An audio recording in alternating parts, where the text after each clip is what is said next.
Generació Digital se'n va a veure món. Avui sortim de viatge amb els millors blogs i l'Albert Casals i l'Albert Bosch juguen al Mario Kart. Diuen que tot gran viatge comença amb un primer pas. Nosaltres, a Generació Digital, diríem que tot gran viatge pot començar també amb un primer clic.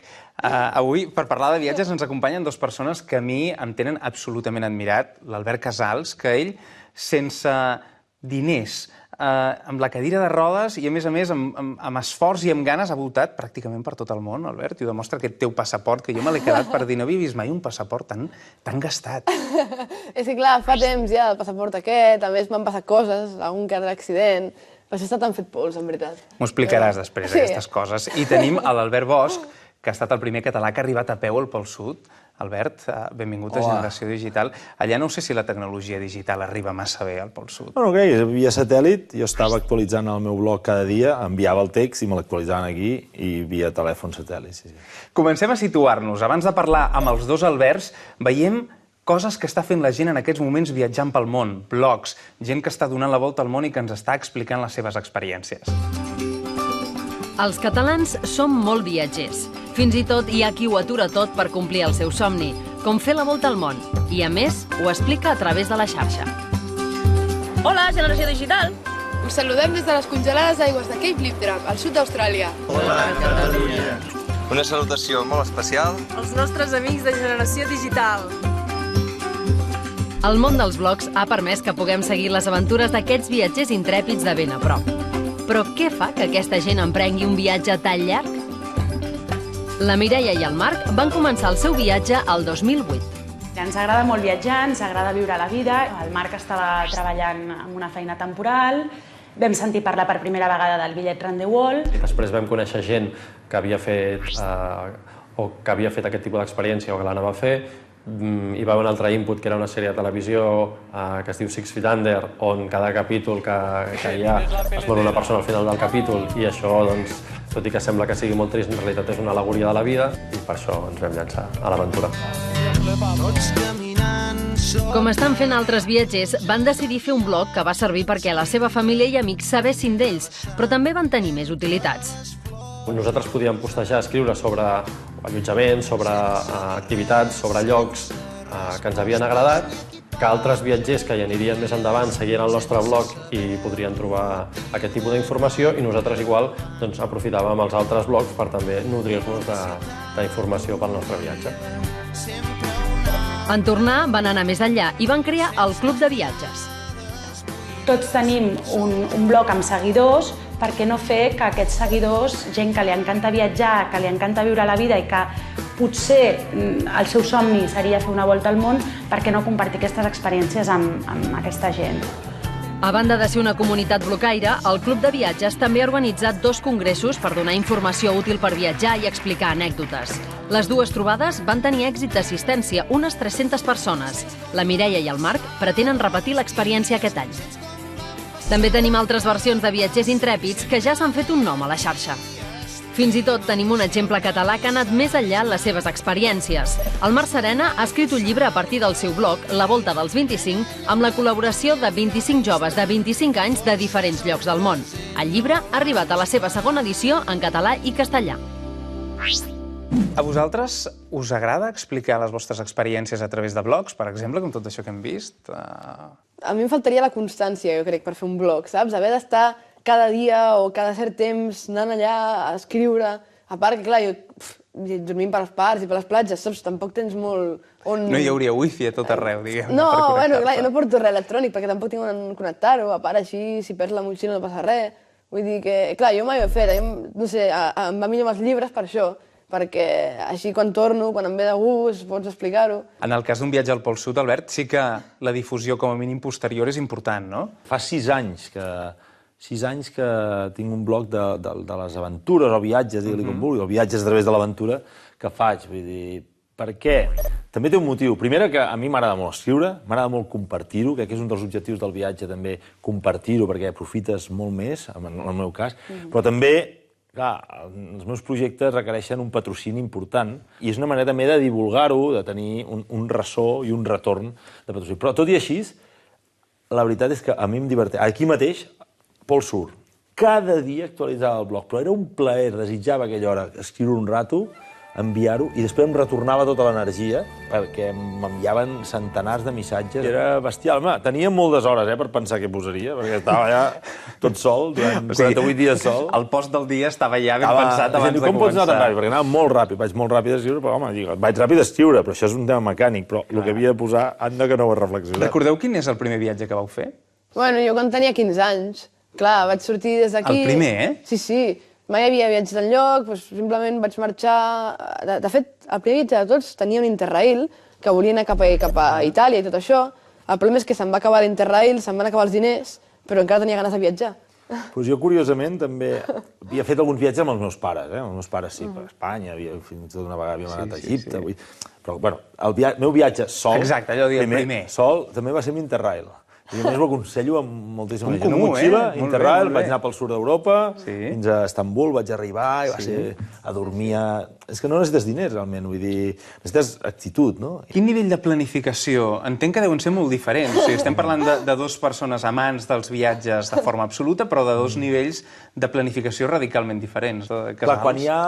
Una cosa, el meu no és realment un viatge pur, quan parlo d'aventura, és un viatge amb objectiu.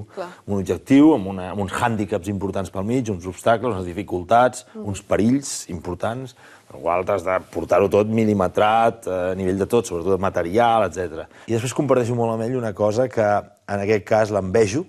Moltes vegades em diu a mi, la gent t'envegen. Envejo molt és poder-ho fer perquè necessites temps, i clar, jo tinc família, i per una aventura sí, però és poder viatjar sol. O sigui, és fonamental. Bueno, és molt important. Et passen, amb ell, el que li passen moltíssimes més coses, coneix molta més gent, té experiències molt més intenses. I del que deies de la planificació, jo crec que una mica és justament la gràcia, que és el que em va passar quan el que deies el primer viatge, no? M'ho vaig passar molt més bé quan ja no tenia ni Interrail, ni tenia res, ni diners, ni res, que és quan realment estàs en lo desconegut, que és quan dius, que no sé què passarà demà, no sé on dormiré, no sé què passarà ni d'aquí una hora, no sé on estaré. I més, clar, si vas fent autostop, que per això és com he seguit viatjant des de llavors, no? Que és la idea de dir, pues, sí, tinc ganes d'anar en direcció a Austràlia, com aquest últim viatge, però d'aquí a que arribis a Austràlia passaran 8 mesos, qui sap per on aniràs, què et passarà, què et trobaràs. Hi ha gent que, com l'Albert, és capaç de sortir de casa i dir vull arribar allà i anar-s'ho fent a mig camí, però hi ha gent que necessita una mica més de temps, una mica més de planificació, i hi ha empreses a casa nostra que ja des del principi de l'era d'internet van començar a veure que això de vendre viatges a través d'internet podia ser un bon negoci. Les noves tecnologies han afectat de prop la manera com organitzem els nostres viatges i això ha obert una porta al creixement d'agències de viatges online. A la capital catalana tenim eDreams, que es va fundar el 1999 a Silicon Valley, als Estats Units, i el 2000 es va instal·lar a Barcelona per operar en els mercats italià i espanyol. ¿Cómo es que heu elegit Barcelona perquè sigui la seu central de l'empresa? Barcelona está muy bien preparada con las universidades, con muchos profesionales bien cualificados, que tiene una calidad de vida muy alta y eso nos fue muy útil para atraer talento de otras nacionalidades y realmente no nos hemos equivocado. eDreams ofereix vols de més de 100 companyies amb més de 60.000 rutes diferents. També gestiona hotels, bitllets de tren i creuers. Però això ja ho oferien les agències tradicionals. Per què estan triomfant tant les que estan en xarxa? La facilidad de autobuscarse de algo que antes le tenía que traducir un agente de viajes, ahora lo puede hacer él. La simplicidad y el precio que ha encontrado en las agencias de viajes por internet. Y el usuario además empieza a socializar con otros usuarios y puede, ese conocimiento que ahora tiene, ese poder que ahora tiene, lo puede conjugar con la parte social, es decir, que están haciendo sus amigos. Precisament perquè la gent troba molta informació a la xarxa i cada vegada es torna més exigent, el sector s'ha hagut d'adaptar. Com heu evolucionat al llarg d'aquests 10 anys per arribar a un sou? Ens hem diferenciat de la nostra competència gràcies a 3 factors. El primer és la nostra innovació tecnològica, que permet que en pocs segons un client pugui buscar, comprar i rebre la confirmació del seu viatge. El segon punt és el nostre equip. Aquí Aquí a Barcelona tenim persones de més de 26 nacionalitats diferents. I després la nostra estratègia d'internalització, que ara mateix estem a més de 19 països operant amb la marca eDreams. eDreams, bon dia. eDreams, schönen guten Tag, Sie sprechen mit Mandy Lackmann. Was kann ich für Sie tun? Te modifico pour quelle date? Elle a un mon téléphone. Est-ce que vous m'avez dit pour moi? També han hagut d'afrontar el boom dels dispositius mòbils. Ho han fet adaptant la seva web per poder-hi accedir des de mòbils i tablets, augmentant la seva presència a les xarxes socials i creant la guia de viatges online Dream Guides. A veure, Albert, segur que t'ho han preguntat moltes vegades, però és que jo no puc evitar tornar-t'ho a preguntar. Com ho fas per sortir de casa amb 5 euros, 5, Sí. i dir Malàisia? No és molt complicat, és el que sempre dic, o sigui, per viatjar calen només 3 coses. Cal moure't, cal dormir i cal menjar. Si m'apures cal dutxar-te, però tampoc molt sovint. Bàsicament. Però sempre, això és fàcil, hi ha molts lavabos que et pots dutxar i tot, vull dir que això no és problema. Per moure't tampoc tens problema, perquè pots anar fent autostop per tot arreu. Si hi ha carreteres, podràs fer autostop. Vull dir, des d'aquí fins a Malàisia, que és el que vaig fer l'últim viatge, doncs és anar fent, saps? O sigui, es pot anar de Catalunya a Malàisia... És el que vaig fer, vaig fer França, Itàlia, Eslovènia, Hongria, Romania, Bulgària, Turquia, Geòrgia, Azerbaidjan, Kazakhstan, Xina, Laos i Tailàndia. Està bé, no va ser... No, a mi em sembla excel·lent. El teu passaport ho demostra. De totes maneres, tu dius, t'has de moure, per tant, l'autostop, has de dormir... Sí, això vol dir que has de conèixer gent. No, a veure, per dormir, potser... Però tu no fas això del canvi de sofà d'internet, ni quedes amb gent, diguem-ne. Ho sé, ho conec, però no m'agrada perquè és com massa fàcil, no? Però justament això, anar, com que, no sé, és massa... que ja saps on aniràs, saps? Llavors, doncs, el normal és, potser el 50% de les vegades, aquí per Occident, dorms pel carrer, o dorms per platges, o al parc, on sigui, no és problema, hi ha molts llocs. I l'altre 50% gent que et convida. I la tercera és menjar. Sí. Què és aquesta gent que et convida? Els que et donen menjar? Depèn. A veure, fent autostop és molt habitual que et donin menjar, moltíssim, perquè clar, estàs fent autostop de dia i tothom et pregunta, has menjat ja avui? O simplement paren per menjar i et diuen, vine a menjar amb nosaltres, no sé què. Clar, tu estàs allà amb ells al cotxe, amb la qual cosa és molt normal que et convidin a menjar alguna cosa. I després, a més, també hi ha moltes vegades que això passa, vull dir que la gent té curiositat, et pregunta on dormiràs o el que sigui, i clar, quan s'enteren que estàs viatjant sense diners i que vas a Malàisia, doncs és molt normal que molta gent simplement et digui doncs mira, té 5 euros i compra't alguna cosa de menjar o alguna cosa així. Hi ha reaccions diferents depenent dels països? Podem dir que hi ha caràcters nacionals? Però en general el més diferent, jo trobo, és com la distància entre els desconeguts, no? A Occident, en general, la gent té molta més por dels desconeguts, trobo, en la meva experiència. Ja no diguem a llocs com Japó, coses així, però vull dir que sí que no és habitual convidar un desconegut a casa teva a dormir. No és tan normal. En canvi, a Sud-amèrica, jo recordo, vaig estar mig any per allà, és que no recordo cap dia que no em convidessin a menjar i a dormir. Mai podràs planificar coses tan interessants com les que et passaran si no planifiques res. Perquè hi ha coses que simplement són implanificables. Vull dir, com acabes? Com pots planificar acabar creuant el desert dalt d'un camió ple de síndries? Clar, els riscos, de totes maneres, abans de prendre un viatge, per exemple, dels teus, que són molt més, diguem-ne, físics, no? Molt més reals, i per tant aquí sí que hi ha un altre factor que hi entra en joc, no? Però és una manera molt intensa. I ara a l'Antàrtida, tu pots pagar $30.000 i anar en plan VIP i que et portin amb una avioneta al Pol Sud i estar 3 hores i tal, fer fotos, ja has estat, pots explicar a tothom, has fet la foto, o pots haver viscut l'Antàrtida durant, en el meu cas, 67 dies, no? Però, esclar, però superes uns obstacles que a vegades et suposa, allà sí, risc directe. Sí. Bé, parlarem ara d'aquí un moment una miqueta més sobre l'Antàrtida i l'experiència del Pol Sud. Abans, però, anem a mirar 4 consells bàsics per això de la gent que som una mica aficionats, comparat amb els nostres convidats d'avui, i volem començar a viatjar i a muntar-nos-ho a través d'internet. Comprar viatges per internet és un talent molt buscat, sobretot si ho volem fer econòmicament. Des de Generació Digital us donem un parell de trucs perquè anar de vacances us surti molt barat. El primer truc és conegut per tothom. Com més s'acosta la data de viatge, més car ens sortirà el mateix bitllet. La web de Renfe, amb l'AVE, n'és un clar exemple.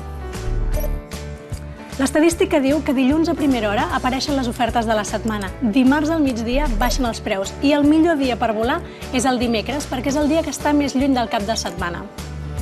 Punt 2. La comparació és la clau. No és el mateix comprar un bitllet a la web d'una aerolínia que en una agència de viatges. A vegades ens sortirà més barata una opció o una altra. Internet està plena de webs de comparació de preus. Podem mirar un històric de temporalitat on ens dirà les variacions que ha anat fent el preu d'un bitllet i, per tant, tindrem un preu aproximat del que ens pot costar. El tercer truc és mirar aeroports propers on volem volar. A casa nostra l'exemple més clar és l'aeroport de Girona, on gràcies a les companyies de baix cost el bitllet ens pot sortir molt més econòmic. Això sí, cal afegir el que ens costarà el transport en tren o autobús fins al nostre destí final i aleshores fer els càlculs per veure què ens surt més econòmic.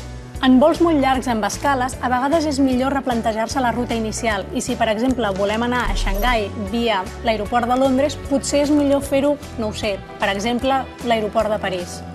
€1 estalviat és €1 que podrem gastar durant el viatge. Un truc poc conegut, ja per a usuaris més avançats, és pagar el preu del bitllet en diferents divises. A vegades pot variar fins a un 10% si el paguem en euros o en dòlars. Finalment, cal anar molt en compte amb els extras. Moltes aerolínies et cobren les taxes o la maleta a part i fins i tot per pagar amb targeta de crèdit a la web. Si la llei ho permetés, ens cobrarien fins i tot per anar al lavabo. Deies, Albert, que l'últim dia en el qual vas arribar al Pol Sud vas fer 35 quilòmetres de molaneu, allò caminant, arrossegant, a més, el trineu. La sensació de quan arribes allà és el que compensa una mica tot l'esforç? L'objectiu està molt bé, però és un tòpic, això, no? Però el xulo és el viatge, no? Això és una expressió molt general, però l'experimentes al màxim. Jo, els millors viatges que he fet arrel d'aquestes aventures, podria qualificar aquest de l'Antàrtida i una a Papua, la selva de Papua, que anava a fer una muntanya, però la muntanya la vam fer en un dia. Però l'experiència d'estar amb les tribus aquelles durant 16 dies i... Sí, això, impagable. I pel camí et vas trobar gent? Diguem-ne, quants dies vas estar fins que no vas trobar allò, algú... 42 dies totalment sol. Bueno, 48 dies sol. 48 dies sol? Però creuar-te amb algú i dir... Ei, el dia 42 em vaig trobar una noia que feia l'expedició en sentit contrari. Sabíem que ens podíem trobar, perquè estàvem coordinats amb la mateixa base, ens van dir hi ha una noia que ve cap aquí i tal. Jo em vaig preguntar per quina longitud anava ella, em vaig mirar d'acostar al meridià, però res, era molt fàcil. Feia bon dia i un punt negre allà el veus, perquè tot és blanc. Portava 42 dies veient només blanc i cel. Ella només feia 4 dies que no havia vist ningú, perquè sortia del Pol Sud. Si no, no ens haguéssim trobat, més lluny, perquè, clar, les distàncies... Però jo feia 42 que no veia ningú, i clar, una mica més i la trenco. La versava, vaig a falla i tal. Una mica més i la trenco, més una noia, amb el bloc, això, imagina't el tema que allò. Vaig posar una noia i tal, i tots 10 minuts després de 42 dies. Bueno, aquell dia els missatges...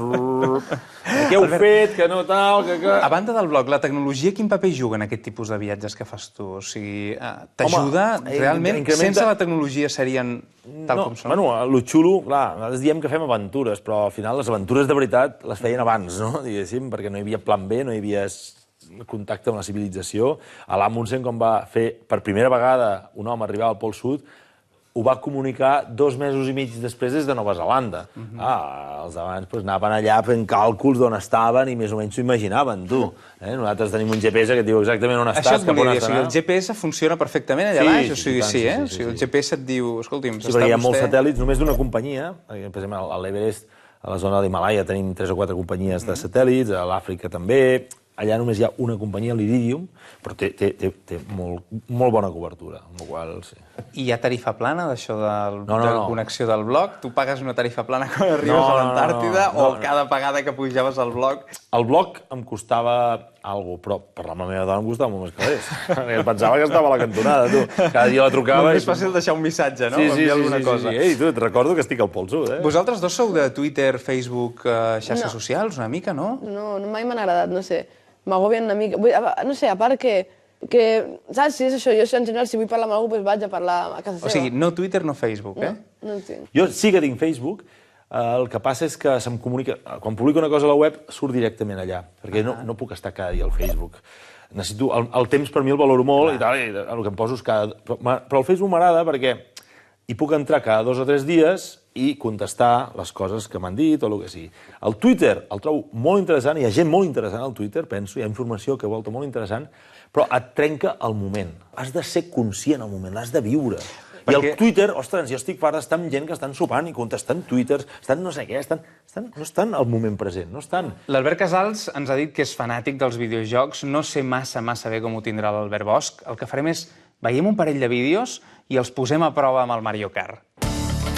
La tecnologia pot fer molt més agradable el nostre viatge gràcies a l'aparició de webs i aplicacions per mòbil que ens donaran informació sobre el nostre viatge, com per exemple Google Googles, on fem una fotografia a un quadre o un edifici i immediatament ens donarà informació. També diu que tradueix textos, però és mentida, perquè les traduccions que dona són tan dolentes que no ens atrevim a recomanar-ho. A Generació Digital ja havíem parlat alguna vegada de Seat Guru, una web on ens explica on hem de seure dins d'un avió si volem reclinar el seient o estirar les cames. Però també recomanem Best Plane Seat, on a part de donar-nos exactament la mateixa informació que Seat Guru, ens explica altres avantatges com, per exemple, aconseguir la targeta VIP d'una aerolínia ràpidament. Molts smartphones tenen una aplicació nativa per a mirar la temperatura d'una ciutat, però des d'aquí recomanem Weatherback, que ens permet subscriure'ns a una destinació i si el temps canvia al llarg d'aquests 7 dies, ens envia una notificació al mòbil. Això fa que podem desfer la maleta en qualsevol moment i en lloc de posar-hi un paraigües, posar-hi uns pantalons curts. Traductors, importantíssim si viatgem. Des d'aquí no en recomanem cap en particular. Teniu iTranslate, Google Translate, Translate Pro. El millor, que mireu a la vostra botiga d'aplicacions i mireu quin és gratuït i quin té millor valoració per part dels usuaris. Els amants del japonès teniu Kotoba, que simplement escrivint el romanji us dona el kanji i la traducció. Gairebé totes les aerolínies tenen la seva aplicació per mòbil, per reservar vols, per mirar bitllets, per mirar preus, però Fly Delta té una molt interessant on posant el número de referència al nostre equipatge ens dirà no només on volem, sinó si hem perdut l'equipatge a quin aeroport del món es troba. Les guies de viatge de butxaca de tota la vida tenen el seu equivalent per a smartphone a un preu aproximat d'uns 5 euros. Des d'aquí en recomanem dues de gratuïtes. La primera, la que ha tret l'oficina de turisme d'Amsterdam, i la segona, per anar a Londres a veure els Jocs Olímpics, la que ha tret Condé Nast. Ja no hi ha excusa per quedar-se a casa. Bon viatge! Comencem l'actualitat del programa d'avui amb la remasterització d'uns videojocs de culte. La col·lecció Metal Gear Solid HD Collection, un paquet que inclou l'obra mestra d'Hideo Kojima a la màxima qualitat d'àudio i de vídeo per gaudir d'un dels protagonistes virtuals més estimats, Solid Snake, nascut d'un experiment per crear el soldat perfecte que fa possible l'impossible.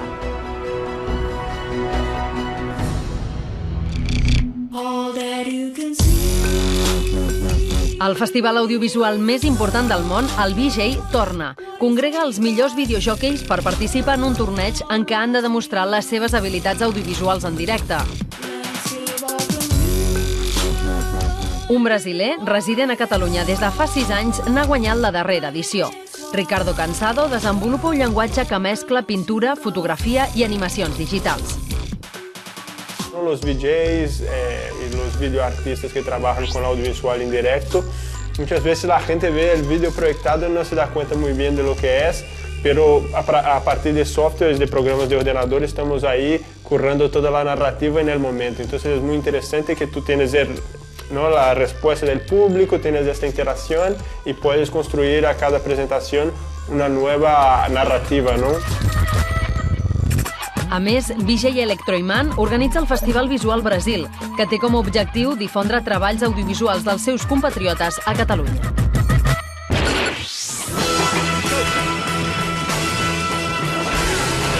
Aquesta és la imatge misteriosa de la setmana.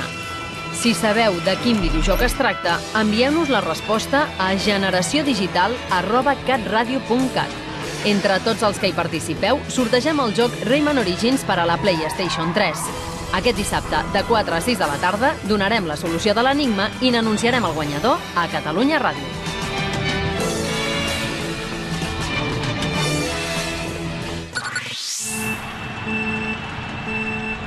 L'emoció de la sortida sempre és el més impactant, un joc que... Sí. Jo me l'he fotut. És que... Escolta'm, tu, Albert, Casals, ets un jugador de videojocs d'autèntic, diguem-ne, no? Dels de concurs. Però no de videojocs d'esports ni de carreres. Això ho dius com a excusa perquè no t'estiguem guanyant. No, a veure, jugo sempre a jocs de lluita. Hola! Déu meu, és que mai havia jugat a joc abans, estic flipant. Però tu has guanyat campionats. Sí. De què? Campionats de què? Campionat del Tenkaichi, per exemple, del Budokai Tenkaichi, de l'1 i del 2. De Pokémon vaig cada quart, a veure si cada any torno a jugar. És que no es pot ser entrenador Pokémon i, a més, anar viatjant pel món. Com que no? Al contrari, què estimula més les ganes de viatjar d'un nen que veure Pokémon? Els nens amb 10 anys se'n van a caçar Pokémons pel món, tio. Què t'he dit, Gina, que t'agradaria l'Albert Casals? Em cau molt bé. Juga al Minecraft. Saps que juga al Minecraft? I fa... Uah. Però ets d'aquesta gent que construeix castells i fortaleses antizombis? A mi el que més m'agrada és fer trampes per acabar amb els possibles assaltants. O sigui, clar, el problema és que al Minecraft, bueno, ja saps, tens els teus diamants allà, no et faris la teva base, i de cop ve algú i s'ho Em sembla que l'Albert Bosch ens està escoltant com dient de què estan parlant. A mi deixeu-me conduir. Què? Ciència-ficció. Jo és que no... Jo per jugar prefereixo córrer al Dakar directament. Això dels videojocs a casa, però entens, Albert. A mi m'agrada quan surts de la pista donar 3 voltes de campana de veritat. Escolta, i a casa però en deus tenir, en deus haver regalat o... De què? Els meus fills sí, a vegades, però jocs molt senzills, però gairebé mai, alguna vegada m'apallissen. A més, queda molt bé perquè et deixes apallissar. Que no saps ben bé si... No hi jugo mai. Ha guanyat? Qui ha guanyat, la Gina? He guanyat jo. Què hem jugat, Gina, al Mario Kart? Hem jugat al Mario Kart per Wii, que no és l'últim va ser el Mario Kart 7 per la 3DS, i, clar, evidentment porto ja uns anys practicant. Heu d'entendre això. El primer Super Mario, no sé, tu no hi hauràs jugat perquè eres molt petit. I tant que sí. Sí? El de Super Nintendo? Sí, per descomptat, el Super Mario 1, 2 i 3 i el Super Mario World. Hem de fer una revenja immediatament, perquè vosaltres aneu parlant, però jo aquí el que vull és guanyar-vos, perquè la Gina no pot ser que sigui... Tu vols guanyar-me a mi. Vaja, com a mínim, I a més ha quedat primer de fotos. Vosaltres recordeu que Generació Digital no descansa mai. Ens podeu seguir a través de Twitter, a través del Facebook, de la nostra pàgina web, i podeu fer... No comenceu sense mi, i podeu fer podcast també a través de tv3.cat o de catradio.cat. Ara vaig a soco, Ai. Jo veig que l'Albert Bosch n'està com aprenent. Sí. Gina. L'altre l'he fet molt bé, però aquest... Gina, estic demostrant... Vaja, estàs perdent punts. El millor d'aquest joc és que no cal que em sàpigues molt de jugar a videojocs per guanyar. És a dir, no cal que hagis jugat 50 vegades. A la teva primera partida pots guanyar. No ho sé, contra professionals ho dubto bastant. Contra professionals... Aquesta és una opinió raonada que m'ha agradat, senyor.